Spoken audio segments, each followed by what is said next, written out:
कहानी की शुरुआत में एक मोटरसाइकिलिस्ट किसी लड़की को सी शोर से उठाता है, फिर उसे अपनी वैन में डालता है। इसके बाद हम देखते हैं एक नंगी लड़की उसकी कपड़े उतार रही है और फिर वो कपड़े खुद ही पहन लेती है। इसे हम नाश्ता नताशा कहेंगे। ये थोड़ी शॉपिंग करके सजने धजने के बाद पूरे शहर में घूमना शुरू करती है आपकी तलाश में। शाम होते होते वो एक आदमी से मिलती है जो यूं ही रास्ते में आवारा बना फिर रहा है, बिल्कुल आपकी आवारा दोस्त की तरह। नताशा उसे लिप देती है और अपनी बातों में फंसा लेती है अपनी सुंदरता की माया जाल में। अगले ही पल वो आदमी हमें उसकी गाड़ी में नहीं दिखता। उसके साथ क्या हुआ मुझे खुद नहीं पता। इसके बाद हम उसकी गाड़ी में एक और आदमी को देखते हैं। इसे भी नताशा अपनी बातों की जाल में, अपनी सुंदरता की माया जाल में फंसा लेती है। इसे अपने एक पुराने घर में ले आती है जिसके अंदर सिर्फ अंधेरा ही अंधेरा है। ये अपने टांगों के बीच से सोचने की वजह से इस पर ज्यादा ध्यान नहीं देता। अंधेरा ही तो है, यही सोच रहा होगा। नताशा अपने कपड़े उतारते हुए सामने की तरफ बढ़ने लगती है और ये आदमी उसके पीछे पीछे। एक छोटी सी छेद के पीछे इतना पागल है कि अभी जब वो पूरा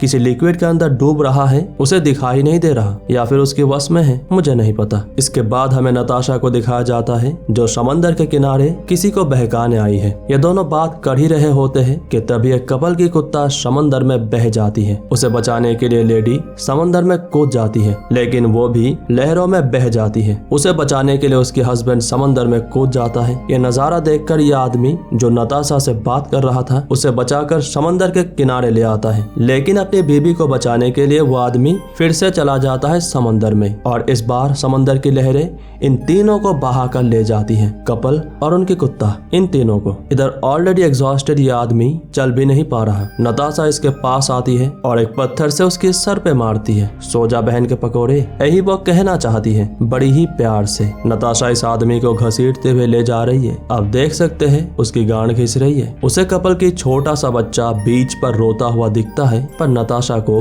कोई फर्क नहीं पड़ता। शाम होते होते मोटरसाइकिलिस्ट बीच पे आता है और उस स्विमर की चीजें उठा लेता है और ये भी बच्चे को इग्नोर करता हुआ चला जाता है, जैसे तुम्हारी क्रश तुम्हें देख के। इधर नताशा एक आदमी का पीछा कर रही थी, पर लोगों की भीड़ की वजह से वो पीछे हटने लगती है। तभी पीछे से कई सारे लड़कियां आती है और इसे भी अपने साथ क्लब ले जाते हैं। यहाँ पर नताशा की मुलाकात होती है उसी आदमी से जिसका वो पीछा कर रही थी। उस आदमी की बातों से ही पता चलता है कि वो नताशा के लेना चाहता है। अब यह सुनहरा मौका नताशा जाने नहीं देती, इस आदमी को अपने साथ ले आती है। ठरक में अंधा यह आदमी जैसे ही नताशा कपड़े उतारने लगती है उसके पीछे पीछे जाने लगता है और यह भी लिक्विड में दफन हो जाता है। इसके अंदर उसे कोई नजर आता है जो इससे पहले उसकी शिकार हुई थी और अगले ही पल वो फट जाता है किसी गुब्बारे की तरह। रह जाता है सिर्फ उस आदमी की स्किन और यह भी किसी रेड लाइट एरिया में विलीन हो जाती है। और हाँ, मैं भूल गया था, तुम्हारे ठड़की दोस्त को देखा था मैंने एक रेड लाइट पे, लेने में नहीं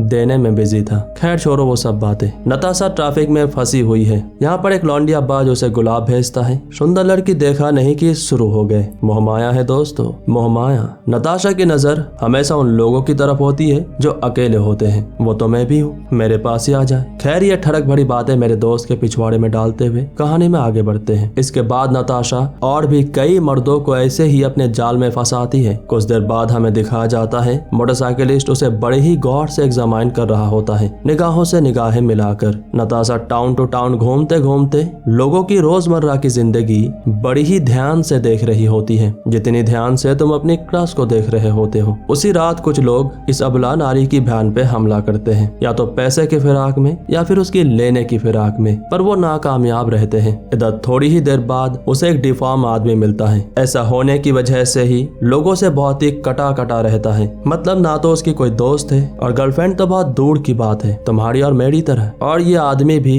नताशा की बातों में फंस जाता है। नताशा उसे अपने इस अंधेरे कोठे में ले आती है और बस लेने के चक्कर में इसे देने पड़ जाते हैं। फिर हम नताशा को देखते हैं जो पता नहीं किस गहरी सोच में डूबी हुई है। मुझे लगता है तुम्हें देने की सोच रही है। फिर अपने आप को आईने में बड़ी ही ध्यान से देखने लगती है, मानो जैसे सोच रही है आखिर क्या है इसमें जो ये बददिमाग लोग इसकी तरफ खींचे चले आते हैं। इसके बाद पता नहीं क्यों नताशा इस डिफॉर्म आदमी को जाने देती है, जबकि दूसरी तरफ मोटरसाइकिलिस्ट भी तेज रफ्तार से कहीं जा रहे हैं। ये डिफॉर्म आदमी लगभग अपने घर तक पहुंचने वाला है, लेकिन मोटरसाइकिलिस्ट भी यहीं पे आया होता है और इसे उठा लेता है। दूसरी तरफ नताशा स्कॉटिश हाईलैंड्स पे अपनी वैन छोड़ के भाग जाती है। चारों तरफ कोहरा ही कोहरा, अगर कोई किसी की ले भी रहा हो तो हमें पता नहीं चलेगा। वहाँ मैंने देखा तुम्हारा दोस्त किसी को दे रहा था। इसके बाद नताशा रेस्टोरेंट पे आती है, केक खाने की कोशिश करती है लेकिन ऐसा नहीं कर पाती। फिर रास्ते में भटक रही होती है, चुपचाप एक जगह पे बैठ जाती है। उसकी ये सारी हरकतें एक आदमी दूर से देख रहा होता है। उसे महसूस होता है जैसे वो अकेली है और शायद किसी समस्या में फंसी है। नताशा फिर बस से कहीं जा रही थी, उसके पीछे वो आदमी भी आता है एंड वो जेन्युइनली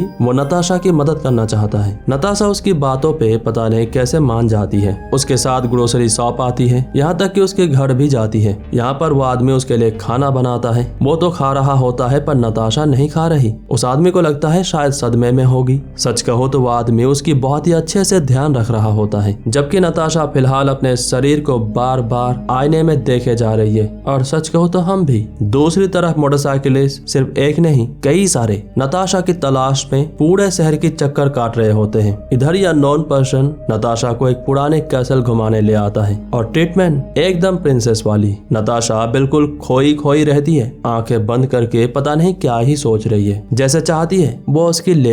ऐसा होता भी है। वो आदमी नताशा को किस करना शुरू करता है और धीरे धीरे ये दोनों फिजिकल होना शुरू होते हैं। और जब बारी आती है हथियार गुफा में जाने की, नताशा बिल्कुल हैरान हो जाती है। उठकर बेड पे बैठ जाती है, यहाँ तक कि लैंप लेकर देखने लगती है कि आखिर वो कहाँ घुसाने की कोशिश कर रहा था। आखिर ऐसी भी चीज है मेरे अंदर। ठीक ऐसा ही सोच रही है। हाँ मैडम, इसी के पीछे तो वो बददिमाग लोग आए थे आपकी लेने। फिर इसके बाद हमें दिखाया जाता है कि नताशा जंगलों में भटक रही है। यहाँ उसकी मुलाकात होती है लॉजर से, जो उसे इन जंगलों में सावधान रहने के लिए कहता है। ध्यान रखना मेरी जान, ये जंगल खतरनाक है मेरी वजह से। इन साइलेंट। इसके बाद दोनों अपने अपने रास्ते निकल लेते हैं। नताशा एक जगह पे रुकती है थोड़ी देर आराम करने के लिए, लेकिन वो सो जाती है। जब उसकी आंख खुलती है देखती है कि लॉजर उसे सेड्यूस कर रहा है। नताशा यहाँ से भाग जाती है इन जंगलों में। To make a long story short, इतना भागने भगाने के बाद भी कुछ नहीं होता। वो लॉजर के हाथ लग जाती है। लॉजर उसकी रेप करने की कोशिश करता है और कपड़े शपड़े फाड़ने के चक्कर में उसकी स्किन की थोड़ा सा हिस्सा हट जाती है, मतलब काफी हिस्सा, जिसे देखने के बाद लॉजर की गोटे मुंह में आ जाते हैं। निकल लेता है पतली गली से। नताशा अपने शरीर से स्किन निकाल लेती है और जैसा कि आप देख सकते हैं वो किसी दूसरे ग्रह से आई है। अपने उलझनों में उलझी नताशा पीछे से आ रही लॉजर पर ध्यान नहीं दे पाती। लॉजर उसकी शरीर पे डीजल डालकर आग लगा देता है। कुछ ही पलों में नताशा बिल्कुल खाक बन जाती है, जबकि हम दूसरी तरफ मोटरसाइकिलिस्ट को देखते हैं जो अभी भी नताशा की तलाश में है। उम्मीद करते हैं ये कहानी आपको पसंद आई होगी।